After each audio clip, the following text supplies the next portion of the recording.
ములుగు జిల్లా కేంద్రంలోని ఫారెస్ట్ కార్యాలయంలో friends of snake society Hyderabad వారి ఆధ్వర్యంలో అవేర్నెస్ ప్రోగ్రాం చేపట్టారు। ఈ సందర్భంగా హైదరాబాద్కు చెందిన స్నేక్ క్యాచర్ విశాల్ తాను పట్టుకున్న 113 పాముల్లో విషపూరితమైన కాని పాముల గురించి తెలిపారు। ములుగు రేంజ్ ఆఫీసర్ శంకర్ మాట్లాడుతూ జిల్లా వ్యాప్తంగా ఫారెస్ట్ అధికారులు సిబ్బంది విధి నిర్వహణలో పాము కాటుకు గురైతే తీసుకోవాల్సిన జాగ్రత్తల గురించి తెలుసుకోవాలన్నారు।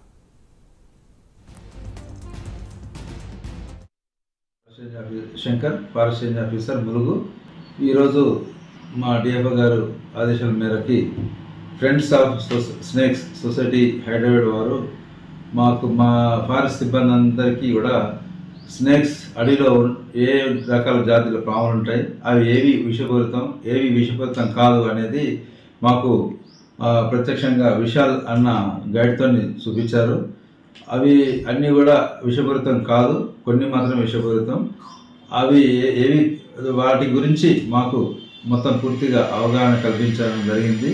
అదేవిధంగా ఇప్పుడు మా అక్కడ ఎక్కడైతే హైదరాబాద్లో అక్కడ కలెక్షన్ చేసిన పాములన్నింటినీ కూడా వివిధ రకాల పాములన్నింటినీ కూడా ఇవి నాగుపాములు, ఇవి రసల్ వైపర్స్, ఇంకా కొండ చిలువ, ఈ రకరకాల పాములన్నింటినీ కూడా తీసుకొచ్చేసి ఇప్పుడు పసరా వైల్డ్ లైఫ్ ఏరియాలో పెట్టడం జరిగింది। కాబట్టి ఈ అవగాహన కల్పించినందుకు వారికి కృతజ్ఞతలు తెలుపుతున్నాము మేము।